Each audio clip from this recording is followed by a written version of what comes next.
Selamat pagi adik-adik. Hai Kak. Halo Mega. Selamat dong. Oke. Selamat Papa, Putra, dan Roh Kudus. Amin. Gimana kabarnya Kak Mega? Sehat Kak Latri? Sehat dong pasti. Adik-adik kita tanya Oh iya, gimana kabarnya? sehat pasti kan? Sehat? Puji Tuhan. Kak Latri, hari ini adalah hari yang sangat spesial. Oh, apa Kak spesialnya Hari Kak? ini kita kedatangan seorang tamu. Tamu istimewa. Istimewa. Istimewa. Ciri-cirinya Kak? Dia adalah seorang romo di paroki kita ini. Oh, Cakep. timnya Kak. Inisial namanya, Siapa Kak? depannya huruf S. Huruf S. Siapa Kak Sebentar, itu? Kak. Sebentar. S Jadi tebak tebak. dulu. Kakak pergi. Kalau inisialnya Romo S ya. Romo Parianto? Romo No, Parianto no, kita no, no, no. bukan. Romo, depannya ada dua Kak. Siapa Kak? Romo Sabar sama Romo Supri Kak. Yang mana Kak? Gak tahu? Kau tahu? Kau tahu? Siapa Kak? Romo Supri. Romo Supri. Kita mau panggil sama-sama ya. Ya. 1, 2, 3. Romo. Sini Hai Romo. Apa kabar Romo? Selamat pagi anak-anak, senang ketemu anak-anak semua. Iya, adik-adik, hari ini Romo Supri mau menemani kita untuk memuji Tuhan. Bernyanyi bersama. Oh iya bersama. Oh, Bapak harus heboh loh kamu goyangnya ya. Iya, tapi sebelum kita mau ketemu Yesus, kamu tahu nggak ketemu Yesus? Ketemu Yesus. Bisa Romo ya? Ketemu Yesus dulu Romo ya. Ya, siap ya. Siap. 1, 2, 3, tepuk Yesus. Y, E, S, U, S. Yesus, yes. Yesus, yes. Nah, sekarang kita mau doa ya Romo. Ya, adik-adik ayo siapkan diri ya. Kita mau Sikapnya yang iya, baik ya. Kita mau doa sedikit Romo. Baik adik, anak-anak sekalian kita berdoa bersama. Kita membuat tanda kemenangan Kristus dalam nama Bapa dan Putra dan Roh Kudus. Amin. Tuhan Yesus, Tuhan Yesus, selamat pagi. selamat pagi. Terima kasih Engkau sudah menjaga kami Terima kasih Engkau telah menjaga kami sepanjang malam tadi. sepanjang malam tadi. Terima kasih Terima kasih Engkau sudah membangunkan kami Engkau sudah membangunkan kami pada pagi hari ini. pada pagi hari ini. Tuhan Yesus, Tuhan Yesus, kami mau mendengarkan sabdamu, kami mau mendengarkan sabdamu, kami mau memuji-Mu, kami mau memuji-Mu, dan kami mau belajar bersama. dan kami mau belajar bersama. Hadirlah di sini Hadirlah di sini bersama kami, memberkati kami sampai selesainya acara ini. sampai selesainya acara ini. Terima kasih ya Tuhan Yesus. Terima kasih ya Tuhan Yesus. Dalam nama Bapa Bapa dan dan Putra Putra dan Roh Kudus. Amin. Ya, kamu Ya. kita mau memuji Tuhan bersama-sama ya. Ya. Oke. Kita mau pindah lokasi. Oh iya, Oh, kita kemana, mau Kak? pindah lokasi. Siap-siap ya kita pindah ya. Oke. Siap? 1, 2, 3. Go! Kamu, Kakak Mega mau nanya. Ya. Dulu waktu Kak Romo masih kecil, jagoannya Romo itu siapa sih? Oh, jagoan Romo waktu kecil tuh buluk. Buluk Yang besar. mana ya, Kak? Badannya hijau. Yang besar itu ya, Besar. Kak? Hebat. Besar sekali, Ya. Kak. Hebatnya apa? Kuat ya Romo ya. Kak Ratri, Kalau Kak Ratri itu paling suka ya. Kak Ratri paling suka sama Spiderman Kak. oh ya gini. Itu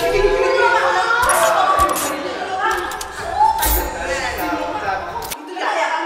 Tahu Kak Ratri. Nah, kalau adik-adik jagoannya siapa? Ya, jadi ayo. Siapa ayo? Superman, Superman, Spiderman, Power Ranger. Wonder Woman, Wonder Woman, Ini apa namanya? Wakanda, Doraemon. Nah, Doraemon. ayo kita nyanyi. Ya, tapi itu ada satu yang lebih hebat dan semua yang Siapa Kak? yang mengalahkan semuanya, yaitu Tuhan Tuhan Yesus. Nah, kita mau Yang nyanyi lebih hebat sama-sama. dari Ya, semuanya. kita mau Oke, kita semangatnya ada ini kita mau puji Tuhan. Kita menyimak Bapak ya Kak ya. Jesus is my superhero. Jesus Oke? is my superhero. Yang lebih hebat dari semuanya jadi ya. Yuk, Kita siap? Ya, ya, Kak. Ya. Siap, ya, Kak.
Selamat pagi adik-adik. Saatnya firman. Sebelumnya ambil kitab sucinya ya. Kita mau baca bacaan Injil. Bacaan diambil dari Injil Matius bab 13 ayat 1 sampai 23. Sudah dibuka semua belum adik-adik? Kita baca bareng-bareng ya. Perumpamaan tentang seorang penabur. Pada hari itu, keluarlah Yesus dari rumah itu dan duduk di tepi danau. Maka datanglah orang banyak berbondong-bondong, lalu mengerumuni dia, sehingga ia naik ke perahu dan duduk di situ, sedangkan orang banyak semuanya berdiri di pantai. Dan ia mengucapkan banyak hal dalam perumpamaannya kepada mereka. Katanya, adalah seorang penabur keluar untuk menabur.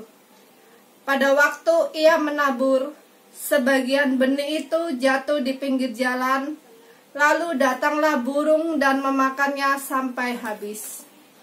Sebagian jatuh di tanah yang berbatu-batu, yang tidak banyak tanahnya, lalu benih itu pun segera tumbuh karena tanahnya tipis. Tetapi sesudah matahari terbit, layulah ia dan menjadi kering karena tidak berakar. Sebagian lagi jatuh di tengah semak duri, lalu makin besarlah semak itu dan menghimpitnya sampai mati. Dan sebagian jatuh di tanah yang baik, lalu berbuah, ada yang 100 kali lipat, ada yang 60 kali lipat, ada yang 30 kali lipat. Siapa bertelinga, hendaklah ia mendengar. Maka datanglah murid-muridnya dan bertanya kepadanya, mengapa engkau berkata-kata kepada mereka dalam perumpamaan? Jawab Yesus, kepadamu diberi karunia untuk mengetahui rahasia kerajaan surga, tetapi kepada mereka tidak. Karena siapa yang mempunyai, kepadanya akan diberi, sehingga ia berkelimpahan. Tetapi siapa yang tidak mempunyai, apapun juga yang ada padanya, akan diambil daripadanya. Itulah sebabnya aku berkata-kata dalam perumpamaan kepada mereka. Karena sekalipun melihat, mereka tidak melihat. Dan sekalipun mendengar, mereka tidak mendengar dan tidak mengerti. Maka pada mereka genaplah nubuat Yesaya yang berbunyi, kamu akan mendengar dan mendengar, namun tidak mengerti. Kamu akan melihat dan melihat, namun tidak menanggap. Sebab hati bangsa ini telah menebal, dan telinganya berat mendengar, dan matanya melekat tertutup, supaya jangan mereka melihat dengan matanya, dan mendengar dengan telinganya, dan mengerti dengan hatinya, lalu berbalik sehingga aku menyembuhkan mereka. Tetapi berbahagialah matamu karena melihat, dan telingamu karena mendengar. Sebab aku berkata kepadamu, sesungguhnya banyak nabi dan orang benar ingin melihat apa yang kamu lihat, tetapi tidak melihatnya, dan ingin mendengar apa yang kamu dengar, tetapi tidak mendengarnya. Karena itu, dengarlah arti perumpamaan penabur itu. Kepada setiap orang yang mendengar firman tentang kerajaan surga, tetapi tidak mengertinya, datanglah si jahat tidak mengertinya, dan merampas yang ditaburkan dalam hati orang itu. Itulah benih yang ditaburkan di pinggir jalan. Benih yang ditaburkan di tanah yang berbatu-batu, ialah orang yang mendengar firman itu, dan segera menerimanya dengan gembira. Tetapi ia tidak berakar dan tahan sebentar saja. Apabila datang penindasan atau penganiayaan karena firman itu, orang itu pun segera murtad. Yang ditaburkan di tengah semak duri, ialah orang yang mendengar firman itu, lalu kekhawatiran dunia ini dan tipu daya kekayaan menghimpit firman itu sehingga tidak berbuah. Yang ditaburkan di tanah yang baik ialah orang yang mendengar firman itu dan mengerti. Dan karena itu ia berbuah. Ada yang 100 kali lipat, ada yang 60 kali lipat, ada yang 30 kali lipat. Demikianlah sabda Tuhan. Terpujilah Kristus.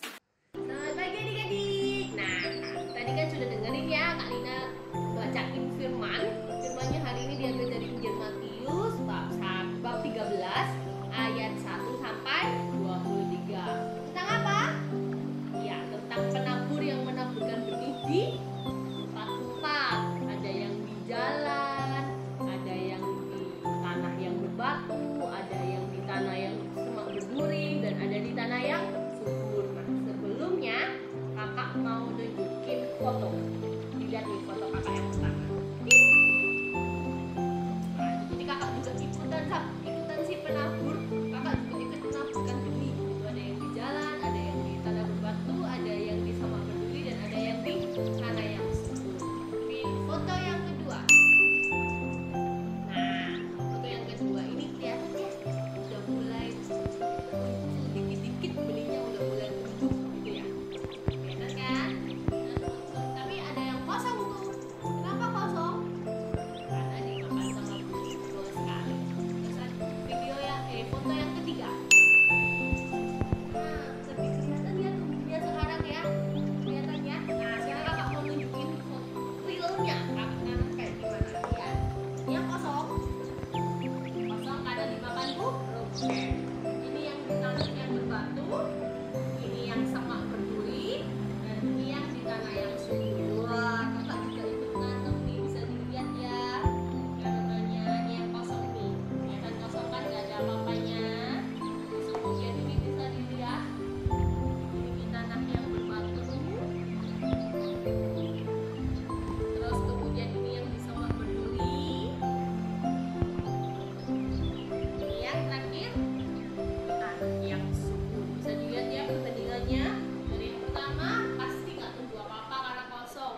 Yang kedua tumbuh sih, tapi kok gini tumbuhnya. Yang ketiga juga wah tumbuh banyak ya, tapi kok juga turun-turun ya layu-layu. Lihat tuh yang keempat, gagah naik ke atas semua. Nah, ini kakak mau artiin apa sih maksudnya Kak firmannya Tuhan Yesus hari ini.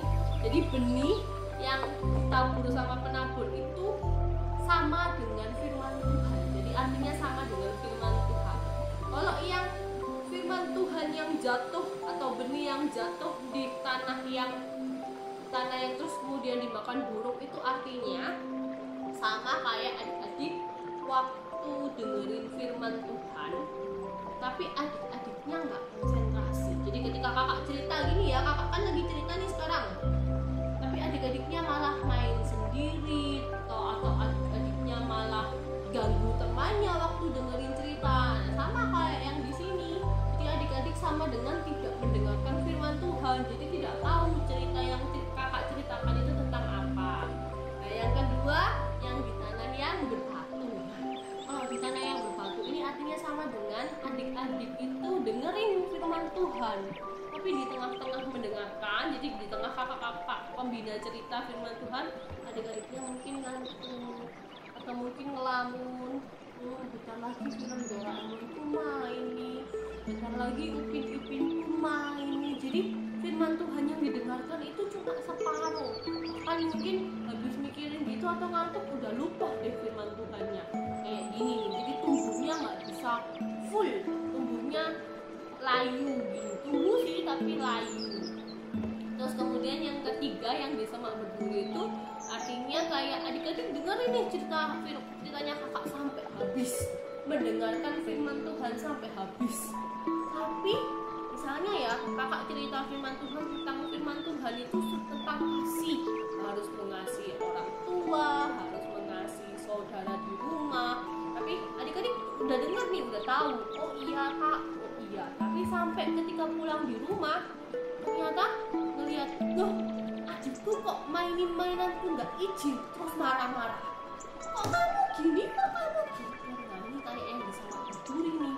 Jadi mendengarkan tapi tidak melakukan firman Tuhan. Marah-marah ke orang tua misalnya, marah-marah ke saudara misalnya, itu kan tidak diajarkan sama Tuhan. Tuhan kan selalu mengajarkan tentang kasih. Tapi kalau yang di tanah yang subur nih, lihat nih, paling subur, paling bagus, bahkan benihnya udah muncul. Kalau adik-adik bisa lihat di dalam nih, di dalam ini ada benih-benih lagi yang muncul di batang-batangnya itu. Terus kemudian ini tuh sama kayak adik-adik yang mendengarkan firman Tuhan atau ceritanya dari kakak tentang firman Tuhan, terus di rumah dilakukan. Jadi misalnya setelah selesai sekolah minggu nih, habis dengerin kita firman Tuhan, mamanya minta tolong, nak tolong dong mama dibeliin ini di warung. Adik-adiknya langsung iya mas, ini tak bantu.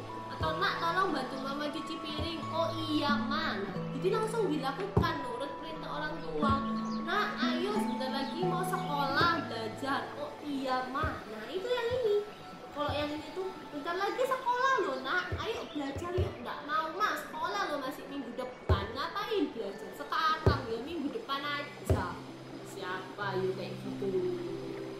Gak ada kan ya, kakak yakin anak-anak Tuhan Yesus di apa itu nggak ada yang kayak gitu. Semuanya pasti yang kayak gini. Kakak pun juga kalau disuruh milih di antara 1, 2, 3, 4, kakak pasti milih yang ini karena cantik, karena tumbuhnya subur, terus nanti bisa berbuah, buahnya juga bisa dimakan. Sama kayak adik-adik, kalau adik-adik mendengarkan terus adik-adik melakukan, nanti adik-adik pun bisa buat Tuhan Yesus senang, bisa buat mama papa senang, bisa buat saudarinya senang, bahkan adik-adik pun juga ikut senang gitu ya.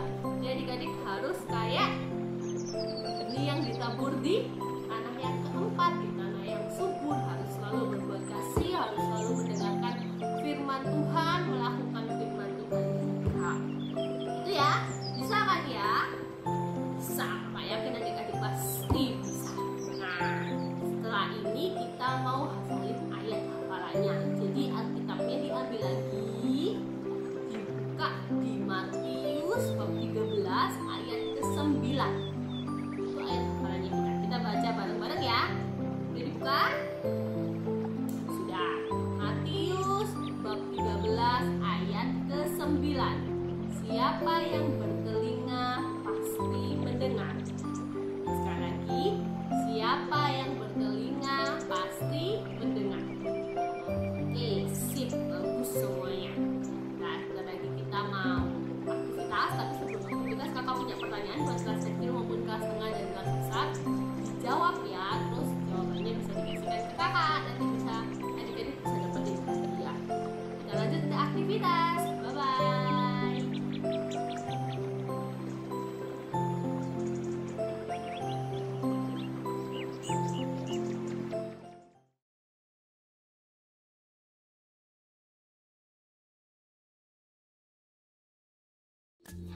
Hai adik-adik, minggu ini aktivitasnya kita ingin membuat pembatas buku. Nah, bahan-bahan yang diperlukan ada 1 lembar buffalo, 1 lembar HVS, pensil warna, pita secukupnya, plong-plongan, bolpen, pensil, penggaris, lem, dan juga gunting. Yuk kita membuat aktivitas. Nah, langkah pertama kita membuat kotak 4x4. Nanti hasilnya seperti ini. Kita buat dulu ya.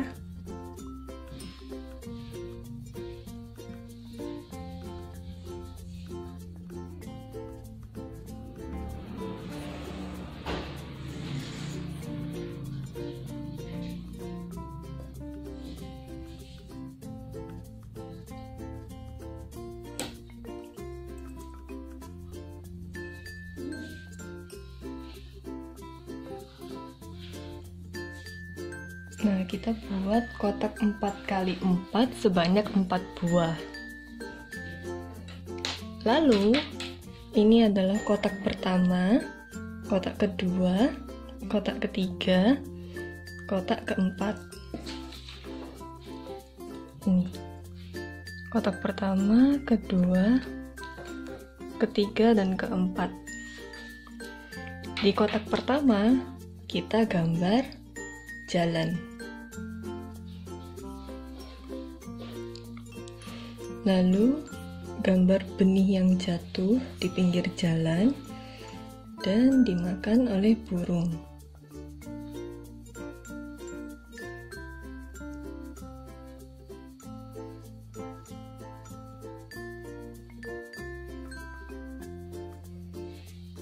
Nah, yang kedua, kita menggambar benih yang jatuh di tanah berbatu.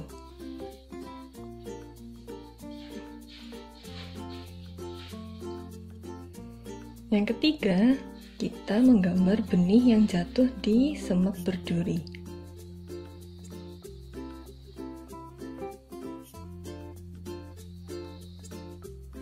Semak berduri.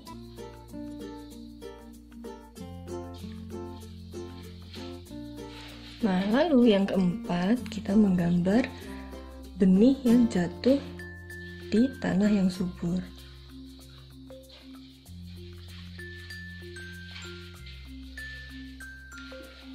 Kalau sudah, kita warnai dulu ya adik-adik.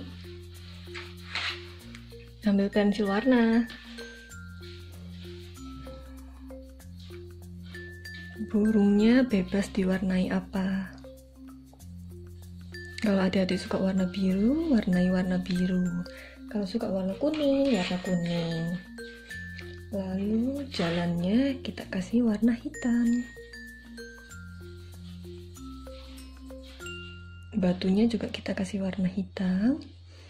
Ini bebas ya adik-adik mau warnai kayak apa atau mau warnai warna apa.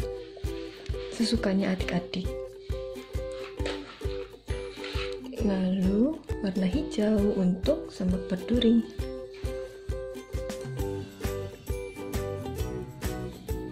Warna hijau juga untuk pohon.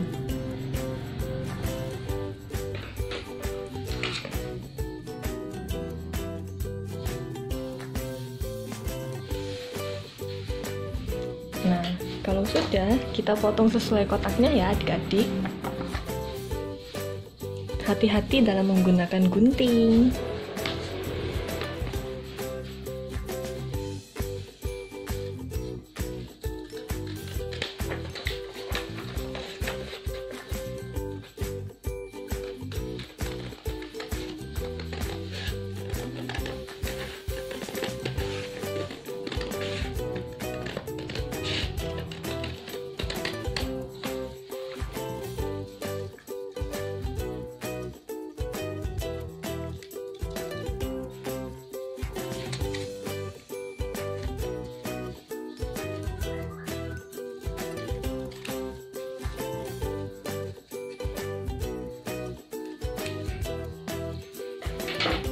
Nah, kita punya 4 tempat di mana benih dijatuhkan. Yang pertama di pinggir jalan, di tanah berbatu, di semak berduri, dan di tanah yang subur. Nah, ini kita simpan dulu. Selanjutnya, untuk membuat alas dari pembatas buku, ambil 1 lembar buffalo, lalu kita lipat 2. Kita lipat 2.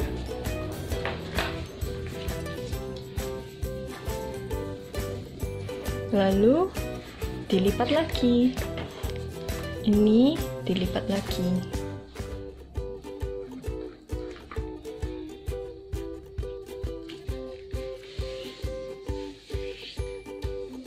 Nah, jadi 1 lembar buffalo adik-adik bisa membuat 4 pembatas buku. Kalau misalnya sama kakak atau adiknya, bisa sharing. Setelah itu kita potong.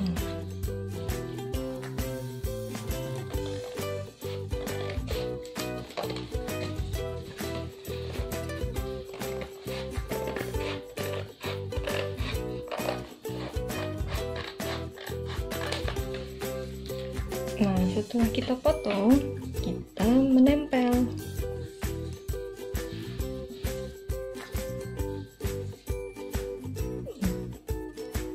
pas-pasin dulu adik-adik, lalu ambil lemnya. Nah, itu kita menempel.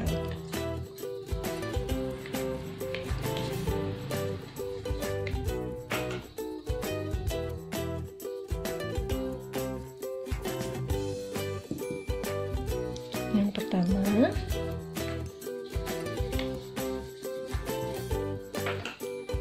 yang kedua,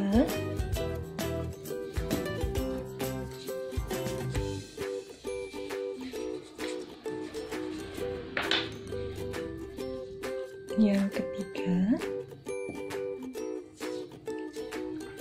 dan yang terakhir. Kalau sudah dilem semua, adik-adik ambil plong-plongannya, lalu kita bolongi di tengah.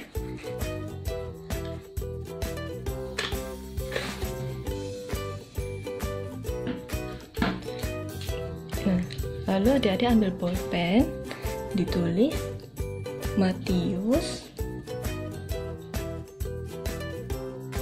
13 ayat 1 sampai 23. Perumpamaan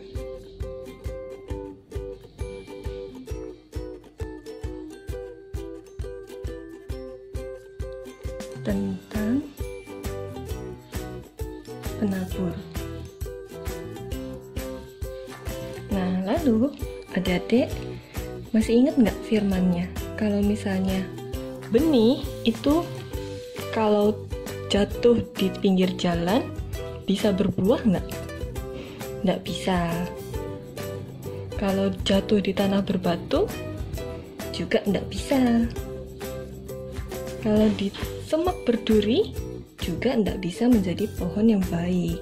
Nah, tapi kalau di tanah yang subur ini bisa tumbuh menjadi pohon yang baik. Nah, kalau sudah jadi, untuk mempercantik, adik-adik ambil pita, lalu kita masukkan, kita hias supaya jadi lebih cantik. Panjangnya terserah adik-adik secukupnya.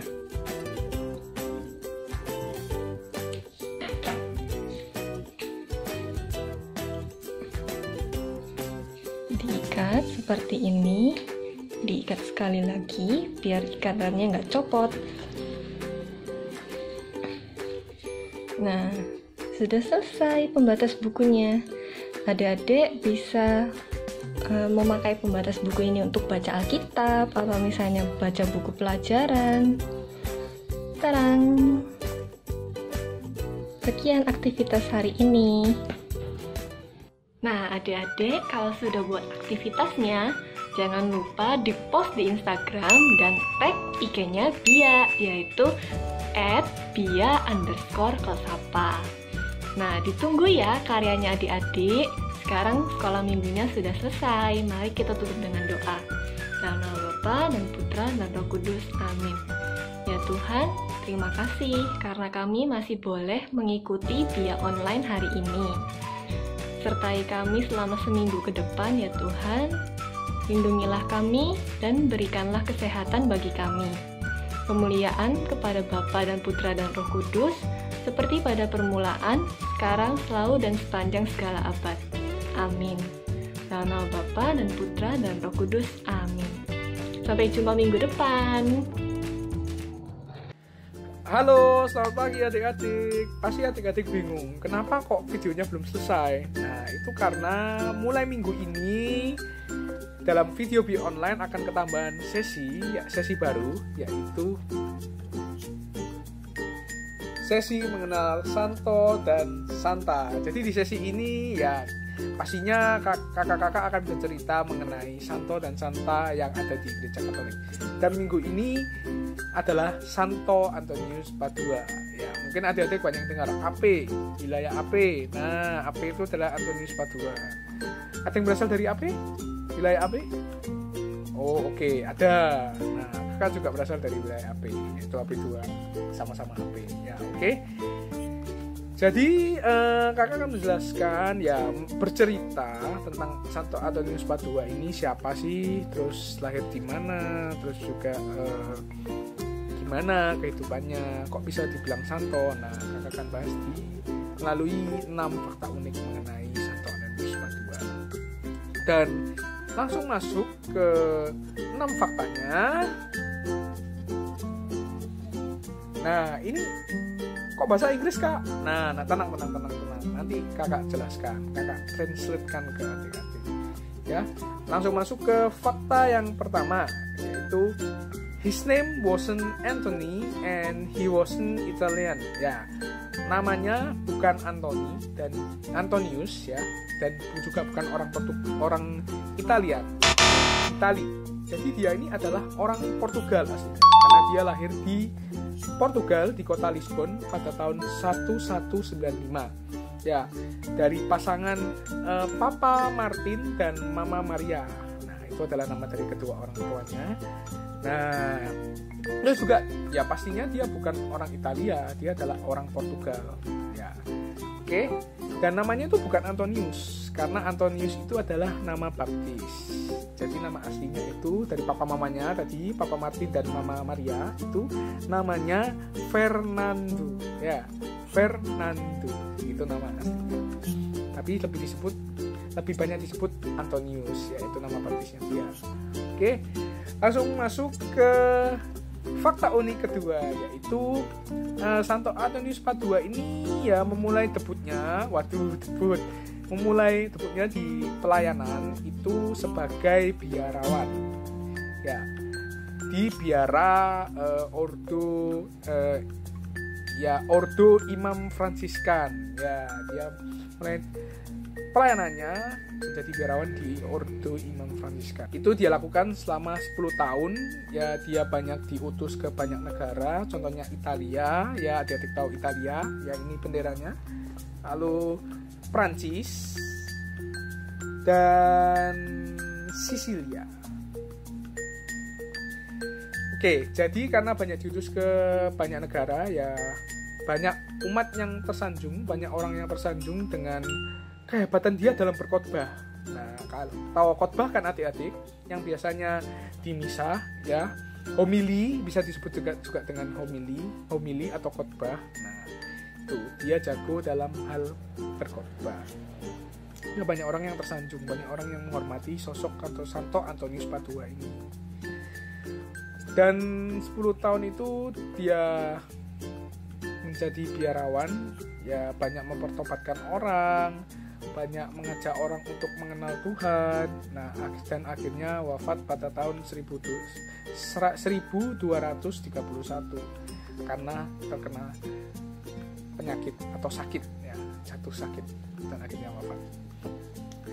Lalu fakta yang ketiga adalah he is known as the most miraculous saint. Maksudnya di sini Santo Antonius Padua ini dikenal sebagai santo yang suci, yang bisa dibilang ya santo yang sangat suci. Nah, kenapa? Karena Santo Antonius Padua ini banyak melakukan mukjizat.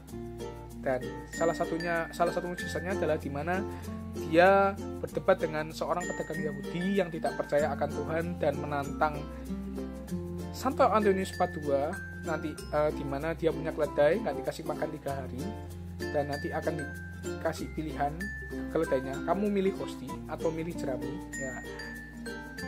Dan keledai tersebut benar-benar nggak dikasih makan 3 hari. Wah, kasihan ya, lapar ya, kasihan. Dan mungkin adik-adik masih belum ada yang tahu keledai itu bentuknya kayak apa, ya, bentuknya kayak gini.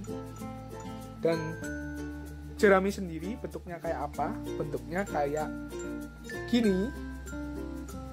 Nah, kalau hosti, ya adik-adik pasti sudah tahu tuh. Tapi mungkin ada yang belum tahu ya, bentuk hosti itu seperti ini. Nah, oke, sudah jelas kan? Nah, ada itu benar-benar nggak dikasih makan 3 hari. Terus, ya dia kan diikat. Di depannya itu sudah ditaruh jerami, tumpukan jerami, dan juga di sebelah jerami itu ada Santo Antonius Padua berdiri dengan memegang hosti. Nah, setelah tali itu dilepas, keledai itu berjalan pelan-pelan, seperti terseok-seok, kayak lemes gitu. Karena ya jelas dong nggak makan 3 hari. Adik-adik pasti juga lemes kalau nggak makan 3 hari. Kakak juga bisa semaput mungkin. Jadi keledai itu jalan pelan-pelan, dan jalannya ini menuju ke jerami itu, tumpukan jerami itu. Dan Santo Antonius Padua langsung mengangkat hosti seperti ini dan berteriak. Intinya, "Hei, kamu, wahai keledai yang diciptakan oleh Tuhan, kemarilah dan sembahlah Tuhanmu yang menciptakan kamu." Ya, intinya begitu. Intinya ya seperti yang kakak omongkan tadi. Dan keledai itu tiba-tiba berhenti, menghentikan langkahnya dan berbalik ke Santo Antonius Padua, lalu seperti menurunkan kepala, seperti posisi menyembah begitu, begini. Nah, tahu kan ya adik-adik, menyembah begini. Dan seketika itu juga pedagang Yahudi itu langsung kaget, sekaget-kagetnya. Wih, wow! Dan meminta maaf kepada Santo Antonius Padua dan bertobat dan menjadi hamba Tuhan. Nah, lalu karena dia juga menghormati Santo Antonius Padua, si pedagang Yahudi ini, akhirnya dia membuatkan bukan monumen ya, kayak semacam ya monumen peringatan dengan patung bentuk Santo Antonius Padua, dengan di depannya ada keledai yang menyembah Tuhan, yang begini ya, menundukkan kepala begini. Ya, itu salah satu mukjizat yang pernah dialami atau juga dilakukan oleh Santo Antonius Padua. Lalu masuk ke fakta yang keempat, di mana he is known as the saint of the world. Jadi dia dijuluki sebagai santo dunia, santonya dunia. Ini julukan ini diberikan oleh Paus Leon ke-13. Ya, karena dia sangat dihormati, dia sangat disanjung oleh banyak orang di berbagai belahan dunia, di seluruh dunia ya, di Indonesia, di Italia, di Prancis, di Korea. Nah, itu semua menghormati Santo Antonius Padua ini ya, karena dia sangat piawai dalam berkhotbah, banyak melakukan mukjizat, dan juga banyak mempertobatkan orang-orang, mengajak banyak orang untuk mengenal Tuhan. Oke, langsung lanjut ke fakta unik yang kelima, yaitu banyak orang berdoa kepada ya melalui Santo Antonius Padua ini untuk agar dipertemukan dengan pasangan yang baik. Ya, pasangan yang mau mengerti kondisi kita, terus pasangan yang juga taat dengan Allah, yang suka berdoa, membaca Alkitab, terus juga penyabar, mengasihi orang lain. Nah, seperti itu. Nah, ini muncul dari fakta unik lagi, yaitu dimana kalau adik-adik kehilangan barang kayak kehilangan dompet, kehilangan pensil, kehilangan buku, kehilangan HP mungkin ya. Nah, adik-adik bisa minta tolong ke Santo Antonius Padua. Santo Antonius Padua, tolong aku, karena aku sekarang lagi kesusahan, kehilangan pulpen, kehilangan pensil. Tolong bantu aku mencarinya ya. Nah, seketika adik-adik bingung, loh, mana ya pensilnya? Setelah adik-adik berdoa, loh, ternyata ada di depan, persis. Nah, itu bisa dicoba ya adik-adik ya. Nanti kalau udah dicoba berhasil, bisa cerita ke kakak dan bisa cerita ke teman-teman ya. Oke, sip. Langsung lanjut ke fakta unik yang terakhir, yaitu he was canonized only a year after his death. Jadi dia itu dikanonisasi ya 1 tahun setelah kematiannya. Jadi kanonisasi ini adalah seperti upacara ya, bukan upacara bendera pastinya, upacara penghormatan ya, semacam upacara penghormatan kepada orang-orang suci ya, yang bisa dijadikan santo-santa yang nantinya akan dihormati oleh gereja Katolik dan dijadikan sebagai seperti tokoh yang tokoh yang mengayomi dan membimbing kita nantinya, membimbing orang-orang Katolik. Nah, jadi kanonisasi ini sebetulnya waktunya itu memakan waktu yang lama banget, bisa 9 sampai 10 tahun. Wih, bayangin, lama ya adik-adiknya. 1 tahun aja loh sudah lama banget. Ini 9 sampai 10 tahun. Dan Santo Antonius Padua ini hanya perlu waktu 1 tahun saja. Nah, sehingga dapat diambil kesimpulannya, dapat kita tahu bahwa wah, Santo Antonius Padua ini adalah seseorang yang benar-benar mulia dan benar-benar suci. Nah, gitu. Jadi itu sekilas mengenai Santo Antonius Padua, adik-adik. Apabila ada pertanyaan mungkin bisa ditanyakan langsung ke kakak, atau juga mungkin bisa melalui DM Instagram ya. Mungkin juga ada yang punya kontaknya kakak-kakak lain, bisa langsung ditanyakan. Oke, sekian sesi mengenal Santo Santa minggu ini, dan bisa disaksikan kelanjutannya di sesi selanjutnya. Oke, sekian adik-adik, terima kasih sudah mendengarkan. Selamat hari Minggu, sampai jumpa.